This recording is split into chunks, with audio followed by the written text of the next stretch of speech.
तुम किसी भी उपाय से देवी मातंगी को पावन गंगा के जल में प्रविष्ट कराओ, वहीं श्री महाकाली का आविर्भाव होगा। गणेश,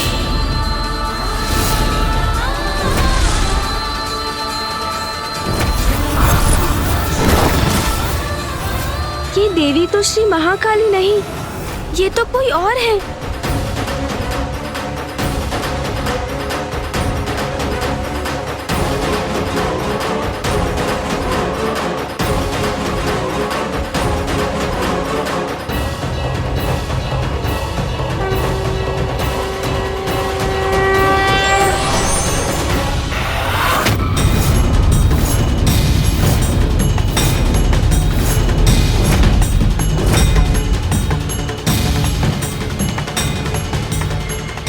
गणेश, वो देखो।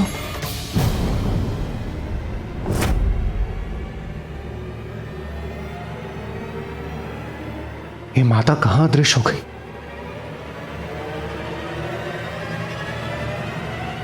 माँ श्री महाकाली का आविर्भाव हो रहा है।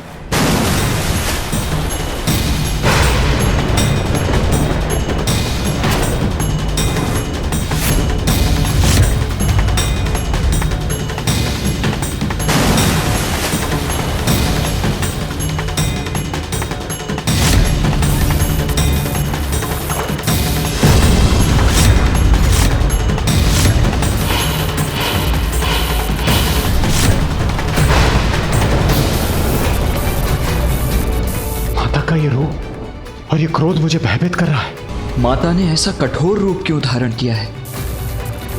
जगत जननी की अद्भुत लीला वो ही जानती है। सत्य है, देवी आदि शक्ति के श्री महाकाली रूप का आविर्भाव हुआ है।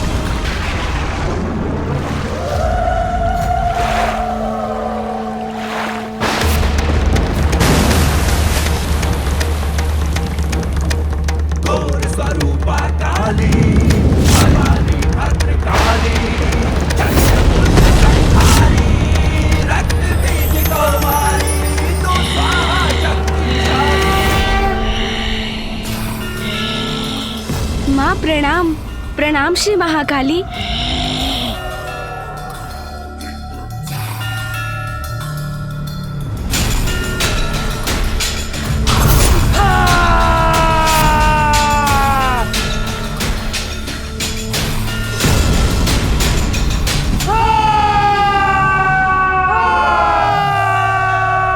माता की विशालता में तो जैसे संपूर्ण ब्रह्मांड समा गया है। अनंत अद्भुत है माता का ये रूप।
माता श्री महाकाली की दिव्य भव्यता को मैं नमन करता हूँ।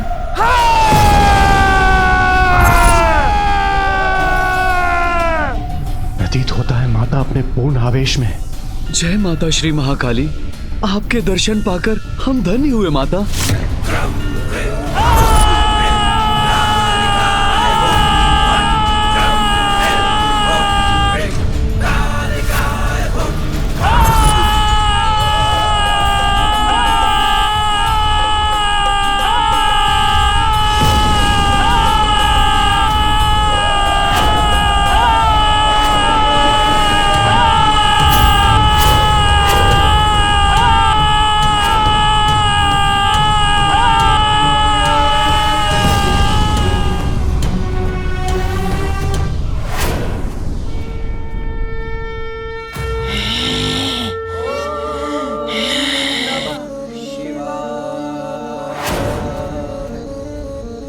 ये कैसा रहस्य है माता? कौन है? कौन है जो मेरा रहस्य जानना चाहता है? कौन?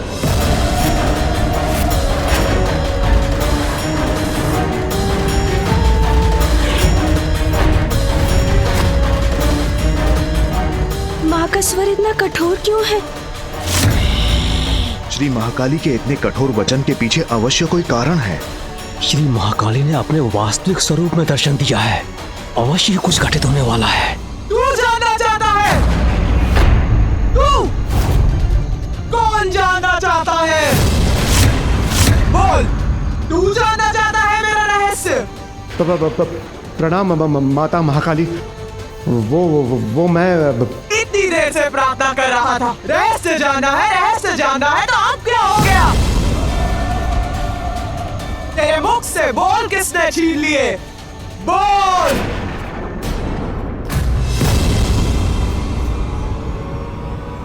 देवी श्री महाकाली माँ, माँ की दृष्टि का ऐसा प्रचंड तेज।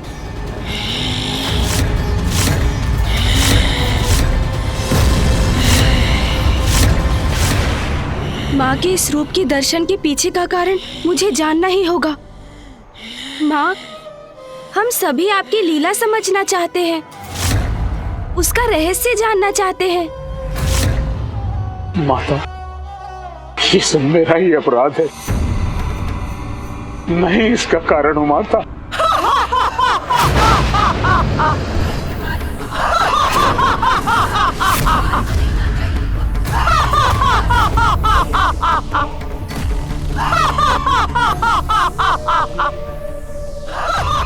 माँ का ये अट्टहास तो किसी को भी कंपित कर दे।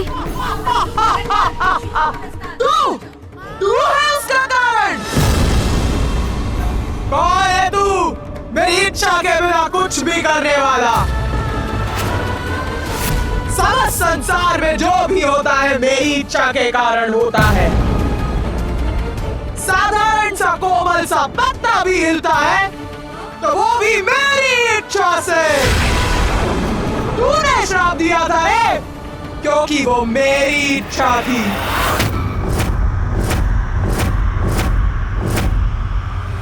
आप एक दूसरे में इतने रमे हैं कि आपको अपने आप की, अपने भक्तों की और अपने कर्तव्य की कोई चिंता ही नहीं। यदि ऐसा है तो आप किसी निर्जन स्थान पर वास क्यों नहीं करते? तू तो मेरी सृष्टि रूपी लीला के चक्र का एक कण मात्र है, मात्र एक तुच्छ भाग है, तुच्छ भाग है, तुच्छ भाग है। वो चक्र स्वयं मैं हूँ, तू नहीं। और वो लीला चक्र यदि गतिमान होता है तो मेरे कारण, वो लीला चक्र यदि गतिमान होता है तो मेरे कारण। पूछ, पूछ तेरे मन में क्या प्रश्न है?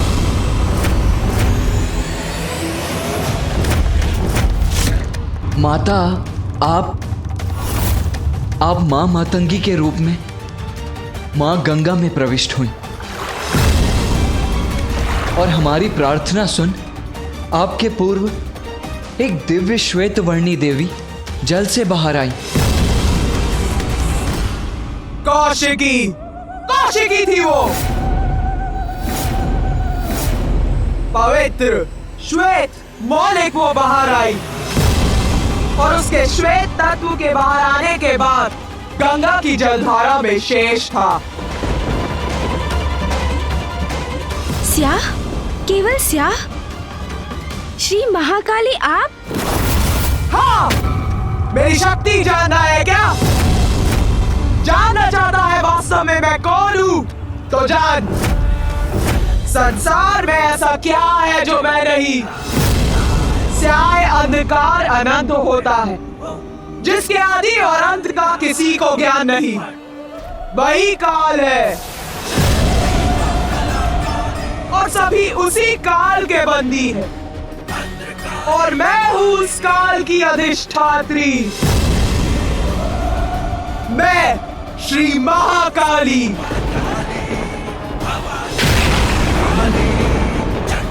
मैं ही परम ब्रह्मा हूँ, मैं ही परम ब्रह्मा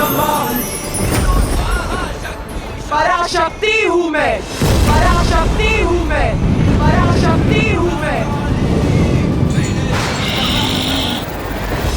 विशाल विहंगम है माता का ये रूप, अद्भुत है उनकी महिमा।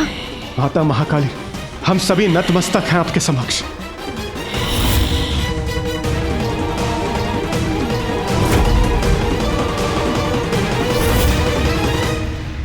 मुझे माता श्री महाकाली से उनकी लीला का रहस्य पूछना चाहिए। यही इच्छा महागणपति जी की भी थी, इसलिए तो उन्होंने मुझे मार्गदर्शन भी दिया था और इसलिए हम यहाँ एकत्रित भी हुए हैं। माता ने जो स्वर्णिम अवसर हमें दिया है उसे गंवाना सर्वथा अनुचित होगा। मुझे माता से निडर होकर प्रश्न करने ही होंगे। हे माँ, मेरे प्रश्न के लिए मुझे क्षमा कीजिएगा।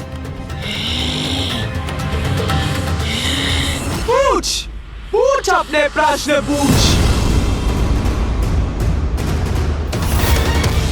माता, मेरी जिज्ञासा है, मैं जानना चाहता हूँ कि क्या परम ब्रह्म अनेक है? क्योंकि जब मैंने महादेव की कथा सुनी थी तो मुझे ज्ञात हुआ था कि वो ही परम ब्रह्म है। और फिर मुझे श्री महागणपति जी ने भी यही बताया था कि वो परम ब्रह्म है। और अब आपने भी कहा कि आप ही परम ब्रह्म हैं, तो फिर वास्तविक परम ब्रह्म है कौन?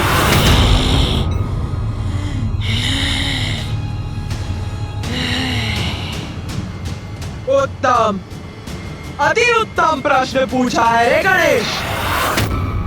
सत्य है, सत्य तो यही है कि परम ब्रह्म एक ही है और हम सब उसी महाशक्ति के रूप हैं।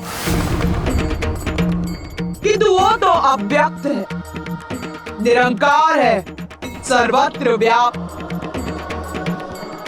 उनका ना कोई आरंभ है और ना ही कोई अंत। वो तो बस है, एक सर्वोच्च अस्तित्व के रूप में। किंतु माता, यदि संसार में एक ही परम ब्रह्म है, एक ही महाशक्ति है, तो वो भिन्न रूप क्यों लेती है? गणेश, तू तो बड़ा बुद्धिमान है रे। तेरी जिज्ञासा शांत करनी ही होगी। ध्यान से सुन। परम ब्रह्म की महाशक्ति संसार में आवश्यकता के अनुसार अनेकों रूप में प्रकट होती है। वही परम ब्रह्म महादेव के रूप में प्रकट हुए और श्री महागणपति जी के रूप में भी। वही श्री महाविष्णु संसार में नारायण के रूप में प्रकट हुए।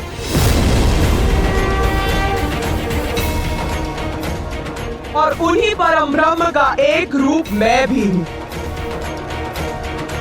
परम ब्रह्म के रूप अपने अनुसार संसार के कल्याण हेतु कार्य करते हैं, जो अपने अनेक अवतारों में सृष्टि का पालन भी करते हैं और संहार भी करते हैं। किंतु माता, श्री महाकाली रूप लेने के पूर्व आपने माता मातंगी का रूप क्यों धारण किया था? तेरी जिज्ञासा कब शांत होगी रे गणेश? सुन, मेरे 10 महाविद्या रूप है और उन 10 महाविद्या रूप में से 9वां रूप है मातंगी। 10 महाविद्या माता? संसार के सृजन, पालन और संहार हेतु सृष्टि के विकास और उसके चक्र को उचित रूप से गतिमान करने के लिए मैं अपनी 10 महाविद्याओं के रूप धारण करती। और जब जब संसार को मेरी आवश्यकता होती है तो उसी प्रकार मैं अपना रूप धारण करती। माता, मेरी जिज्ञासा तो और भी बढ़ती जा रही है। आपकी 10 महाविद्या रूप माता, ये कौन है? हमें उनके रूप, शक्तियाँ और कार्य विस्तार से बताने की कृपा कीजिए माता। हमें उनके नामों का भी परिचय दीजिए।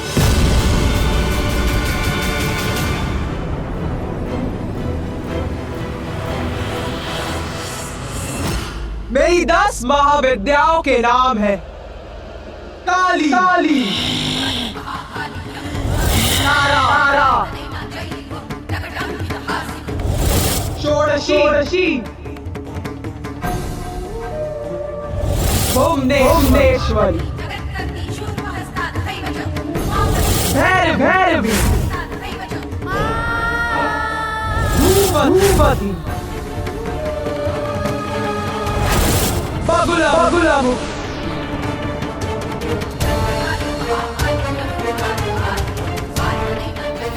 मातंगी, कमला, छिन्नमस्तिका,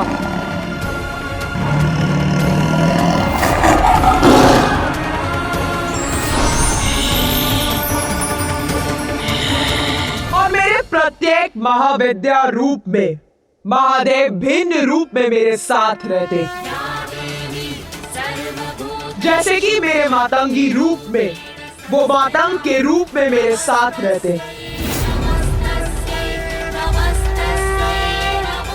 माता, हमें अपने 10 महाविद्या रूपों का परिचय देने के लिए आपको अनेकों धन्यवाद। क्यों? तुम सभी यहाँ मेरे महाकाली रूप का रहस्य ज्ञात करने के लिए एकत्रित हुए हो ना?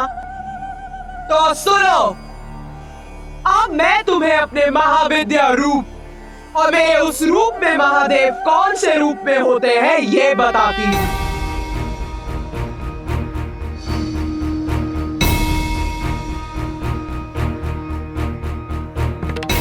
मेरा सर्वप्रथम महाविद्या रूप है काली।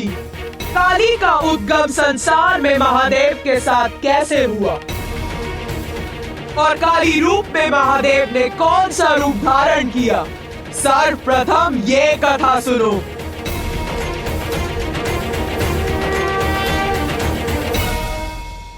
प्रलय के उपरांत संसार नष्ट हो जाता है, कुछ शेष नहीं रहता। तब एकमात्र मैं रहती हूँ, अव्यक्त निरंकार रूप में, और फिर मेरा प्रणव रूप प्रकट होता है जिससे संसार की सृष्टि होती।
देवी पार्वती आप एक ही तत्व हैं। समय आने पर देवी लक्ष्मी नारायण की पत्नी बनेंगी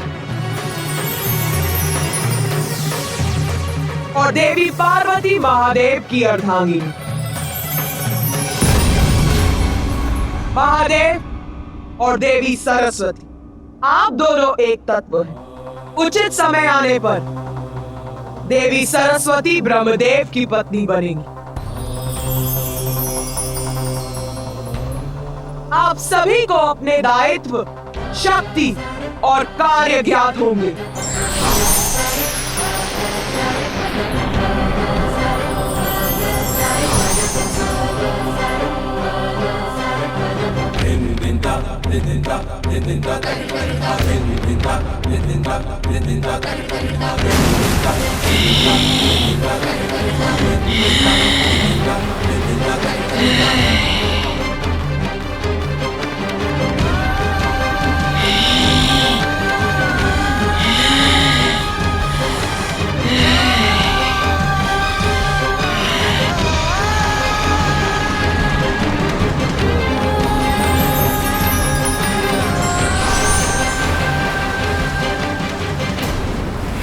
सृष्टि के नवीन सृजन के समय जब संपूर्ण सृष्टि जलमग्न थी, उसमें थल अंश मात्र ही था। जो जल में उसी प्रकार विद्यमान था जैसे घृत जल में रहकर भी उससे पृथक ही रहता है। थल कोमल था, उसे कठोर बनाना था जिससे उस पर जीवन का संचार हो सके। विष्णुदेव को संसार का पालनहार बनना था, किंतु उसके लिए सर्वप्रथम संसार को आकार देने की आवश्यकता थी।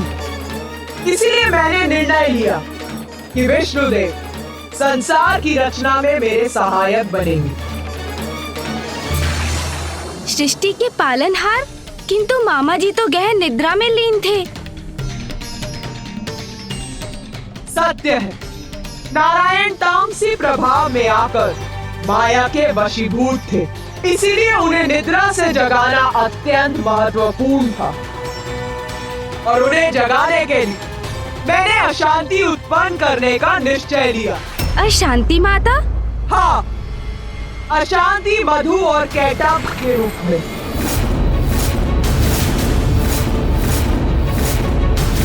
मधु और कैटब माँ, ये कौन थे? दो असुर जिन्हें मैंने अपनी माया स्वरूप देवी महामाया का रूप धारण कर उत्पन्न किया।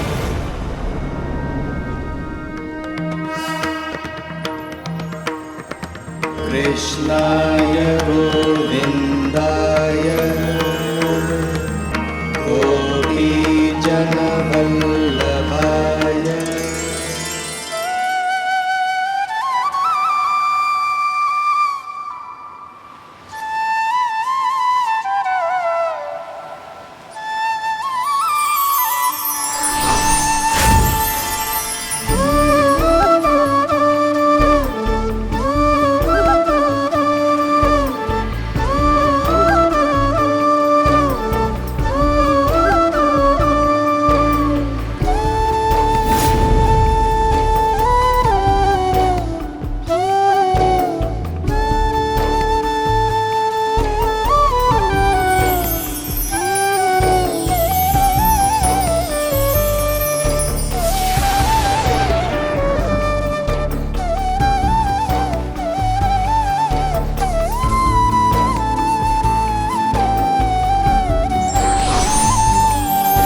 उनके उत्पन्न होने पर मैंने उनमें प्राण का संचार कर उन्हें जीवन प्रदान किया।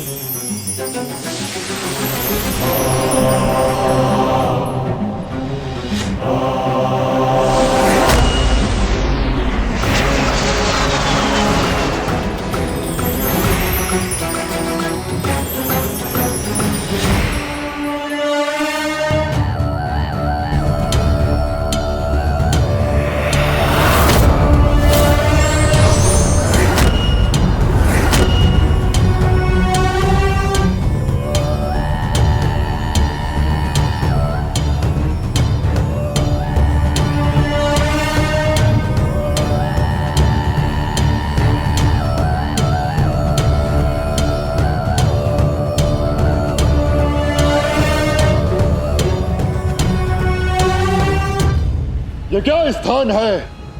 हम इस विशाल सागर के मध्य में क्यों हैं? कौन है हम? हम कौन है? कौन है हम? कौन है हम? कौन है हम? वत्स,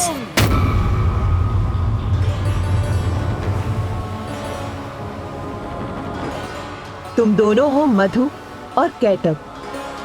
मैं मधु। मैं कैटब। मैं मधु। मधु। मैं कैटब हूँ। मैं कैटब हूँ।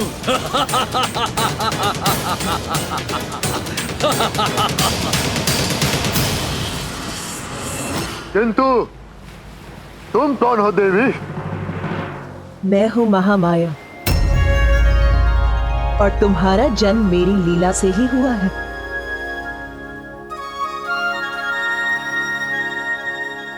प्रणाम माता।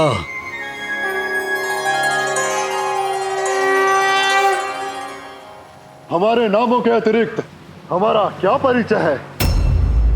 पुत्रों, तुम दोनों अत्यंत शक्तिशाली असुर हो और इस जल में तुम्हारी उत्पत्ति का एक अति विशेष कारण है। माता, क्या है वो कारण? क्या है हमारे जन्म का उद्देश्य? युद्ध करना है तुम्हारा उद्देश्य। युद्ध? नारायण से युद्ध। जाओ और अपने जन्म का उद्देश्य पूर्ण करो। नारायण से युद्ध करो। देवी महामाया, आपके कारण ही हमारा अस्तित्व है। आपने ही हमें हमारा नाम दिया है, हमारा मार्गदर्शन किया है। इसलिए देवी, आपका आदेश है कि हम विष्णुदेव से युद्ध करें, तो ऐसा ही होगा।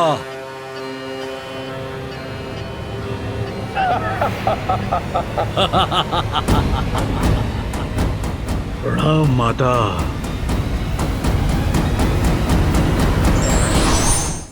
कहाँ है विष्णुदेव?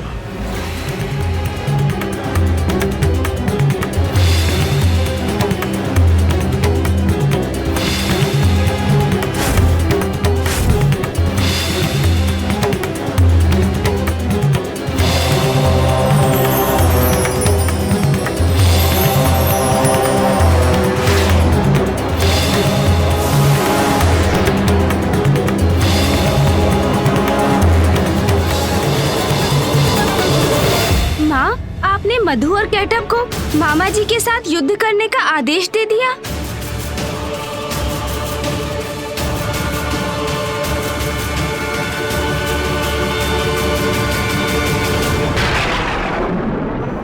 तुझे क्या लगता है ये भूल थी मेरी? जब से मैं आई हूँ प्रश्नों की झड़ी लगा रखी है। मैं तेरे प्रश्नों का उत्तर दे रही हूँ क्योंकि तू मेरा रहस्य जानने के लिए इच्छुक है कि तू मेरी ही लीला पर प्रश्न उठा रहा है।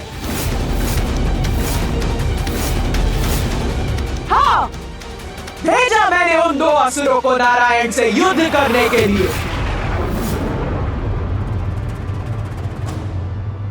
मेरी लीला समझने का सामर्थ्य है भी तुझमें? मेरा उद्देश्य ये नहीं था माता। आपको क्रोधित नहीं करना चाहता था मैं। श्री महाकाली माँ, मैं तो बस!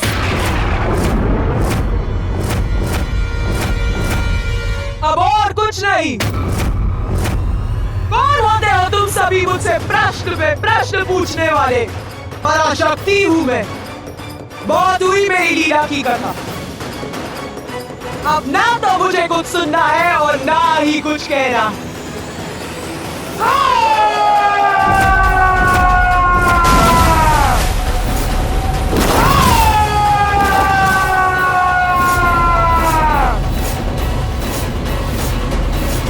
जा, नहीं बताती मैं अपना रहस्य।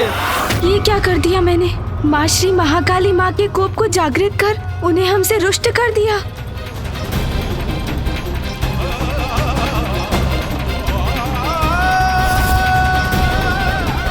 माता से और प्रश्न करना कदाचित उनकी क्रोधाग्नि को और भड़का देगा।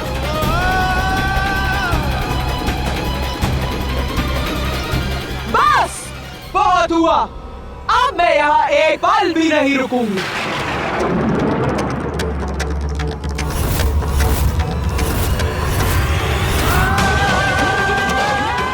माता जा रही है यहाँ से। ओम जयंती मंगला काली भद्रकाली कपालिनी दुर्गा क्षमा शिवा धात्री स्वाहा स्वधा नमोस्तुते। ओम जयंती मंगला काली भद्रकाली कपालिनी दुर्गा क्षमा शिवा धात्री स्वाहा स्वधा नमोस्तुते। ओम जयंती मंगला काली भद्रकाली कपालिनी दुर्गा क्षमा शिवा धात्री स्वाहा स्वधा नमोस्तुते। ओम जयंती मंगला काली भद्रकाली कपालिनी दुर्गा क्षमा शिवा धात्री स्वाहा स्वधा नमोस्तुते। गणेश जी की स्तुति से माता श्री महाकाली का क्रोध शांत हो रहा।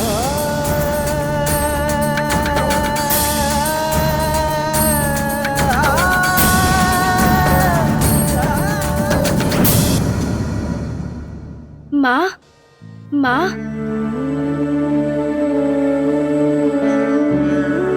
मुझे क्षमा कीजिए माँ। मैं अपने प्रश्नों से आपको क्रोधित नहीं करना चाहता था। ये प्रश्न तो मात्र मेरी जिज्ञासा थी। कृपया अपनी कथा हमें सुनाइए ना माँ। अपनी दिव्य लीला को विस्तार से समझने के लिए हम सभी अति उत्साहित हैं। हमारी जिज्ञासा शांत कीजिए ना माँ। वास्तव में बुद्धि का देवता है तू। मेरी क्रोधाग्नि को शीतल कर दिया। तुम सभी मेरी लीला जानना चाहते थे ना? तो सुन, मैंने ही उन दो असुरों को नारायण से युद्ध करने का आदेश दिया था। किंतु असुरों का तो स्वभाव ही होता कि वो कभी किसी के आदेश का पालन नहीं करते। अर्थात माता? अर्थात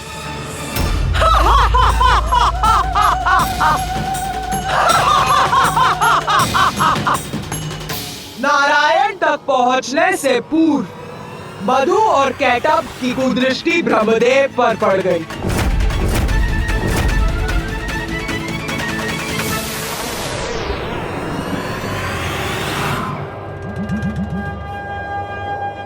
वो वहां देखो भ्राता कैटब, क्या है वो?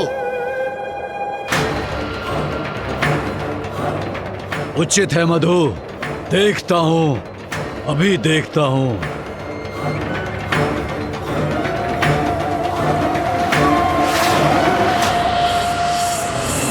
क्या तुम भी वही देख रहे हो जो मैं देख रहा हूं? एक उच्च आसन पर कोई वृद्ध देवता प्रतीत होता है। हाँ मधु, किंतु इस वृद्ध देवता को इतने ऊंचे आसन की क्या आवश्यकता है? उचित कहते हो भ्राता। उच्च स्थान तो बलवान को प्राप्त होना चाहिए, हमें प्राप्त होना चाहिए। विष्णु से तो बाद में युद्ध करेंगे, पहले इस वृद्ध देवता को आसन से उतारते हैं। इसका स्थान छीनते हैं।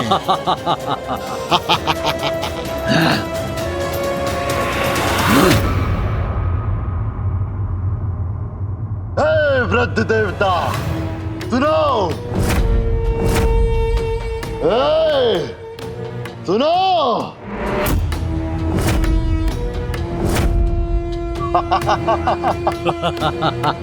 ये दो असुर कौन हैं? इस दुर्बल प्रतीत होने वाले वृद्ध देवता को तो हम बड़ी आसानी से कमल सिंहासन से गिरा सकते हैं। हाँ, सर्वप्रथम इससे मुक्ति पाएंगे हम, फिर उस विष्णु को नष्ट करेंगे, फिर इस संपूर्ण सागर के अधिपति बनेंगे हम। ये कुरूप असुर मेरे इतने निकट, इन्हें देखकर ही इनसे घृणा हो रही है मुझे। हे वृद्ध देवता, यहाँ एकाकी बैठकर क्या कर रहे हो? मैं वृद्ध नहीं हूँ। मेरे ये श्वेत केश मेरे ज्ञान के प्रतीक हैं और ये मेरा स्थान है। मुझे जहाँ होना चाहिए मैं वहीं हूँ। नहीं, ये स्थान तुम्हारे लिए उपयुक्त नहीं है। तुम्हें इस ऊंचे आसन की कोई आवश्यकता नहीं। इसके योग्य नहीं हो तुम। चलो, उतरो यहाँ से। तुम दोनों यहाँ कर ये उपद्रव क्यों कर रहे हो? मैं शांति प्रिय हूँ। तुम्हें मेरे स्थान से मुझे हटाकर क्या प्राप्त होने वाला है? क्या प्राप्त होगा हमें? बस, अब और प्रश्न उत्तर न आए। दूसरों को सताने में ही आनंद है, इतना भी नहीं समझते। इसलिए जैसा कहा जाए वैसा करो, अन्यथा शांति प्रिय देवता, तुम्हारे जीवन को अशांति से भर देंगे हम। या कदाचित तुम हमारा विरोध करने की इच्छा रखते हो? हाँ, विरोध करो, संघर्ष करो हमसे, यही चाहते हैं हम। फिर तुम्हें सताने में और आनंद आएगा। ये असुर तो बड़े दुष्ट प्रतीत होते हैं। मैं करूं तो क्या करूं?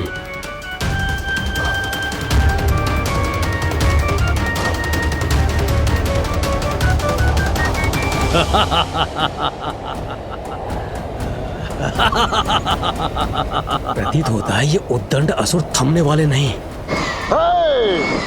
उतरो नीचे इस आसन से, अन्यथा हम बलपूर्वक गिरा देंगे तुम्हें। इसके योग्य नहीं हो तुम। चलो, उतरो यहाँ से। इस विकट परिस्थिति में कौन सहायता करेगा मेरी?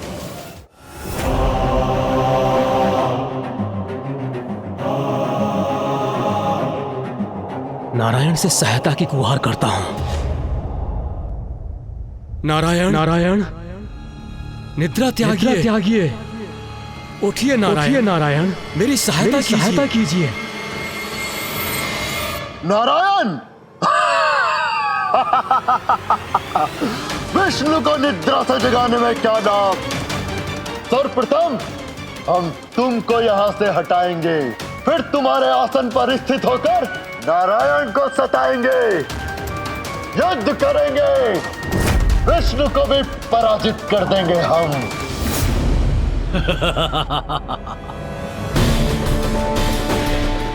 नभदेव वधु और कैटभ से आतंकित, क्योंकि वो उनसे युद्ध नहीं कर सकते, तो वो नारायण की प्रार्थना कर उन्हें उनकी निद्रा से जगाने का प्रयत्न करने लगे।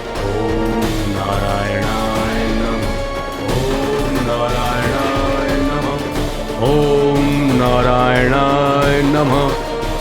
ओम नारायणाय नमः। ओम नारायणाय नमः। ओम नारायणाय नमः।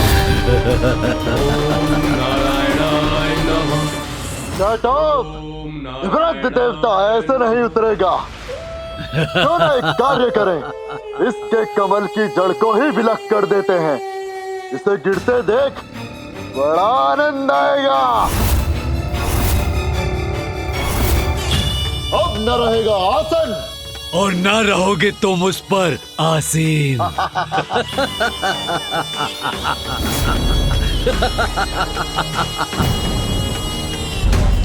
ये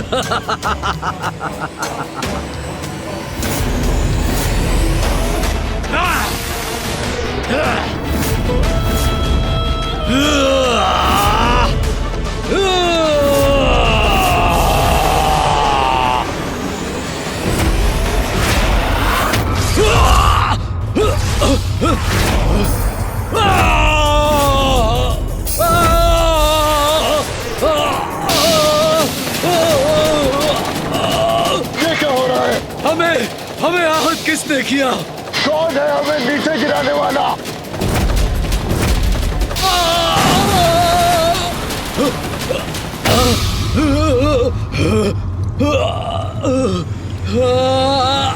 हमें चुनौती देने का दुस्साहस किसने किया? किसने अपनी मृत्यु को आमंत्रित किया? मैं नारायण।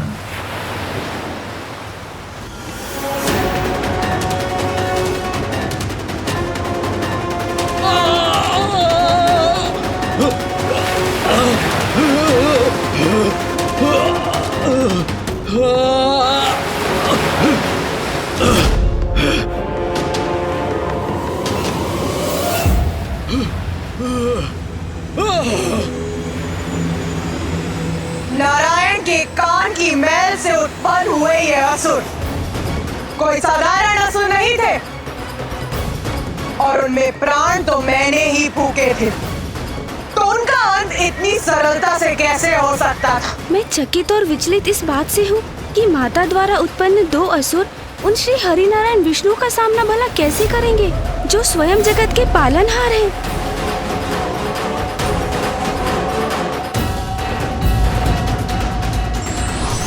जगत के कल्याण के लिए परम ब्रह्म एवं भगवान को भी कठिन परीक्षा का सामना करना पड़ता है, जिसका अनुसरण हमें भी करना चाहिए।